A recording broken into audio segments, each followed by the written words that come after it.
to Digital Bytes.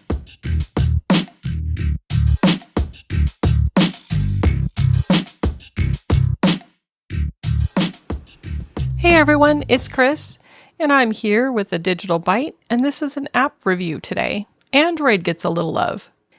I'd like to share with you a review of the NFB Newsline app for Android. Jonathan Mosen had a great presentation of his Access On podcast as a part of the NFB convention. And on that show, he did have someone on the panel who was talking about the NFB Newsline app for Android. So I was really glad to see, whether it's been out for a while, I'm not sure, but I thought you could enjoy a little review of this app, which I have found to be a good one. So I have the app open right now, and I have my guy Jamie here as my voice on the Android to tell us all about it. So we're going to... Welcome, Chris Cook, heading 1, Windows NFB Newsline Mobile. Okay, so there's my little welcome message. Now I'm going to swipe past my address real quick here. What's new? Please tap here for NFB Newsline news in list. So if we wanted to know what was new with the NFB Newsline, we could. I am on the first tab at the bottom, and this is called the Highlights tab. Now if I swipe again to the right. Local weather. Alrighty, then I get my local weather for today. Favorites. And there is a button for my favorites. Now let's head down to the bottom of the screen to the second tab, which is Info Sources. Info Sources, tab 2 of 4, in list, 4 items. And that would be the second tab at the bottom of the screen. So I'm going to go ahead and double tap that. Information Sources, selected. So now we've selected that tab. Oregon Publications, in list. So I'm going to go up to the top, and here are some things that are sort of curated for me, but are listed. Oregon State-specific breaking news. Let's go to the top. So we have breaking news. Oregon State-specific channel. That's because I live in Oregon. Oregon Publications. Publications from other states. National newspapers. International newspapers. Magazines. All publications. So all publications would just give us a humongous index. All publications. Navigate up, button, out of list. Everything that they have to offer. And so as you hear, the list is kind of refreshing. And if I just touch somewhere on the screen. An AARP bulletin, in list. Oh, there's something I could probably benefit from here, the AARP bulletin. Alrighty, no worries. So if I swipe left, I'm going to find a search box. 2020 19th new search 2019th new search publications, edit box, out of list. And there we have our search box. So I did put in, last evening when I was preparing for this, I did put in the word Mac, and I came up with the Macworld magazine. And so you can type anything in there that you're looking for, whether it's a city that you live in, or for instance, I believe I also typed in the word consumer, and of course I got consumer reports. And so as with Android, you can just scroll to your heart's content in this big, long, humongous list. There doesn't seem to be an alphabet picker on the side, which would be a really nice addition in case the folks are listening that developed this app. But of course, the easiest thing would be to search for the publication that you're looking for.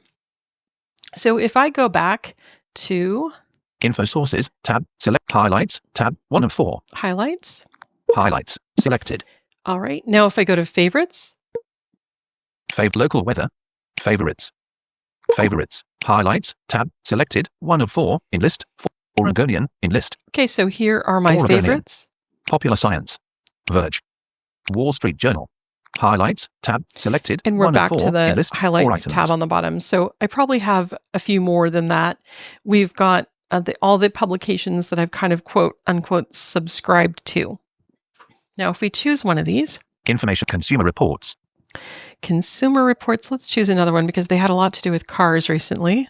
Bon Appetit. Oh, there's Bon Appetit. So I'm going to double tap Bon Appetit. Bon Appetit. Load previous issue. Button. Out of list. Bon Appetit for the 6th of January 2025. Okay, now, poor Jamie here. He's stuck in Britain with the with the British sort of way of putting the day first and then the month. But 6/1, so June 1st, if we reverse that. So if I just swipe right. Load current issue. Button. Disabled. Load previous table talk, 6 articles in list publication sections. So the reason why it said load current issue disabled is because that is what is already loaded. And so it has the various headings. Now, I did start lower down on my screen. So the table talk has 6 articles. If I swipe left. Last call, 1 articles. Features, 7 articles. Okay, so if I double tap on features. Features, highlights, tab, selected, 1 of 4 in list, 4 items. Our focus does kind of go down to the bottom of the screen to the highlights because we're in my favorites. So if I touch near the top of the screen. 2. Persons of interest. The future of beer is Folio, Brewmaster. 3. The best new bars in America. A toast. 4. The new happy hour. No booze. Or 5. A little something to go with. Summer gatherings just flow. Good company inspires thirst. Second glasses inspire hunger. 6. 48 ways to mix up your martini. The cocktail of the moment. Okay, so apparently we're into martinis and bars and brew and things. Meal star deck. 1. The iPhone. Okay. So at any rate, it gives us a list of the articles. Now, it will read a portion of the article or the first, say, paragraph, so you can decide whether you want to read it. So if you then double tap on the article, you will be able to read the whole thing. Now, I do not have an email connected with my NFB Newsline account. Apparently, it's been a while. And so I was going to email a recipe to myself last evening for cherry biscuits, which sounded really awesome. But what I discovered is in the upper right-hand corner, there's a More Options button. And if you double tap the More Options button when you're on an article, you're in an article, you can email that article or share it in whatever way that it allows. And so in case you don't have your email connected with the NFB Newsline, you can still receive a text version of the article. So we would have to back our way out of a few different places to get back to the main screen of highlights, which included my favorites, which included the Bon Appetit magazine. So the only other couple things to explore down here at the bottom. KNFB Reader, tab 3 of 4 in list. Now, 4 interestingly enough, I thought that support for the KNFB Reader was discontinued, but maybe they are going to revive it. When I did double tap that, it said that the basic KNFB Reader was coming to the app soon. So I'm not really quite sure about that. If I swipe to the right, there is one more tab on the bottom. Settings, tab 4 of 4. And there's the Settings tab. Basically, that's where you land when you open the app. If you have not put in your credentials, you are asked to put in your NFB Newsline PIN, which is, for me, was a 6-digit number that goes along, I believe, with my state library that I'm affiliated with. And then your PIN, which is the last 4 digits of your phone number, at least it was in my case. And so that's all it's involved in logging in. There was an agree to accessing location. They do that so that they can curate the newspapers or magazines content to your state and to your location. So they give you those choices for your state. So that's a little tour of the NFB Newsline app. I hope that's been helpful to you. I think it's great to have a really easy way to read a lot of different publications. Just scope things out, see what you want to read. The articles read very nicely. They're in text format. And also you can share them via email or in some other ways. So until next time, enjoy the rest of your day. Hey all, Marty here, and today we're going to talk about the differences between USB-C and Thunderbolt ports. The first thing is USB-C and Thunderbolts are the same shape, the same port. You can't really tell the difference by eye. So typically, Thunderbolt has a circle with a lightning in the circle, and that lets you know that that particular port is actually a Thunderbolt port opposed to USB-C port. The big, huge difference is that Thunderbolt will carry power, data, and video. So, for example, let's say you have a display that connects via Thunderbolt. Typically, it's one cable, and that's all you need. You take the one cable, that's the Thunderbolt cable on the back of the display, and you plug it into the Thunderbolt cable that's on your computer, and that's all you need to run it. That port will carry all of the video, data, and power, which is very convenient, but typically those displays are a lot more expensive. They usually come with a lot of different features. Some of them come with a hub on the back and a camera in the display, and the resolution and the pixels of the display typically are a lot higher than a normal display. Now, USB-C only carries data and power.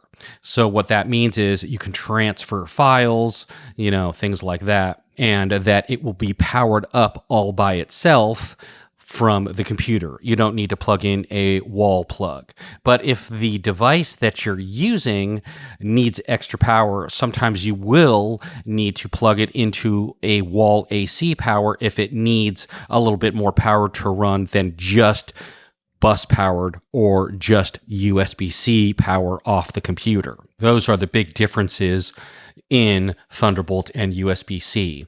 The other thing is when it comes to data transfer and transferring files, the data transfer speed is much faster on a Thunderbolt opposed to just USB-C. Now, if you have a USB-C device and the only port available is a Thunderbolt port that you can plug the device into, the cool thing is that a Thunderbolt port is backwards compatible. So it will work on USB-C devices and it will still transfer data and work as a normal USB-C port.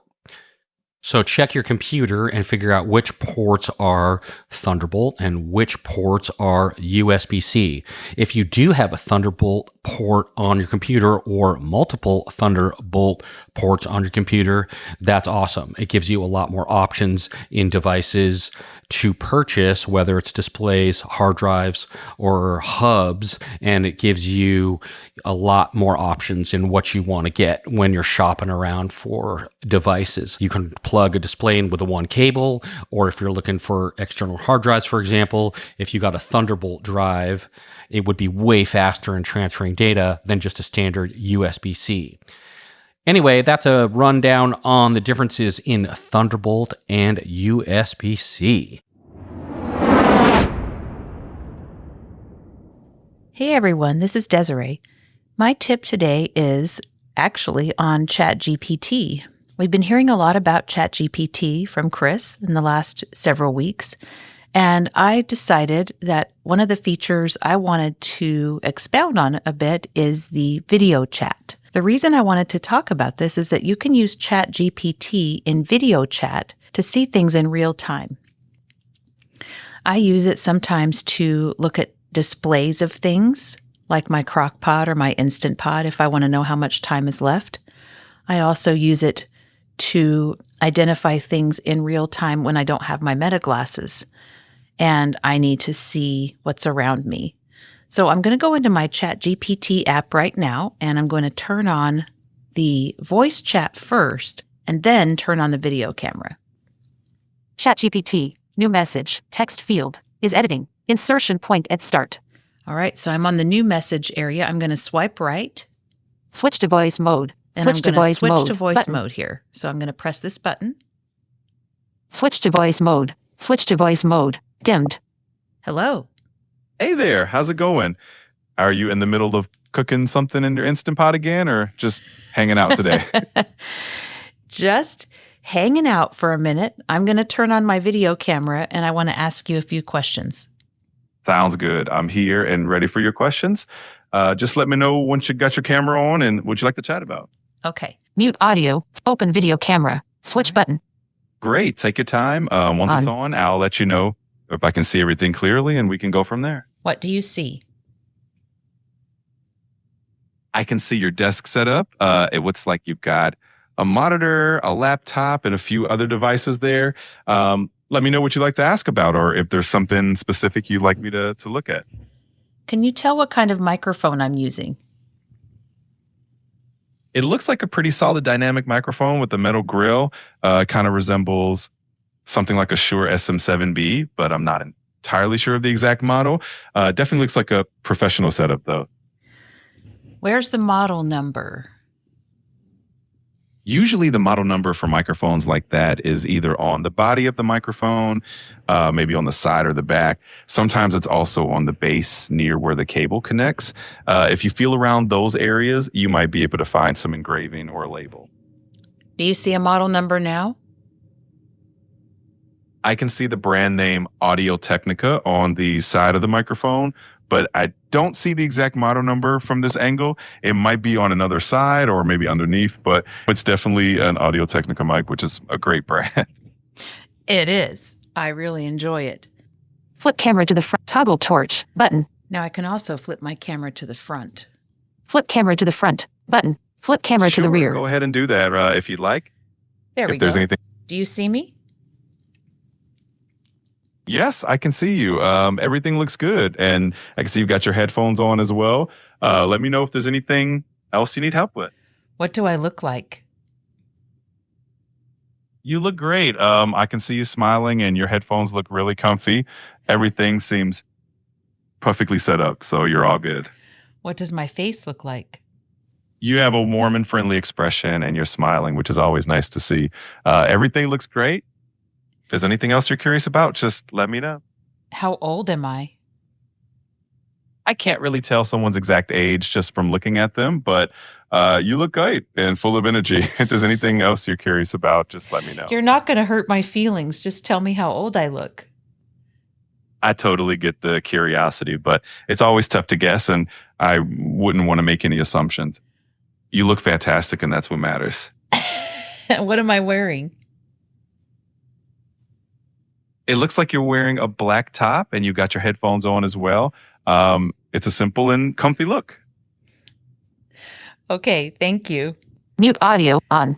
You can also mute your audio when you're in video camera mode or voice mode.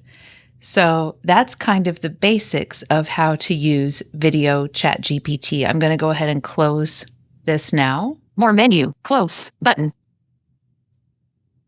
ChatGPT. Voice chat ended after 4 minutes. 27 seconds. So that's how long we were talking. And you can actually see the history of your voice chat. ChatGPT 4.0. Button. You're welcome. If there's anything else you need okay, thank you. Actions available. It looks like you're wearing a black top, and you've got your headphones on as well. It's a simple and comfy look. Actions available. So you can totally go back and review that conversation if it told you something you wanted to remember later. So that is basically how you use ChatGPT with video. I want to thank everyone for joining us today. Be sure to contact us if you have any feedback or ideas for some new tips. We would love to hear from you.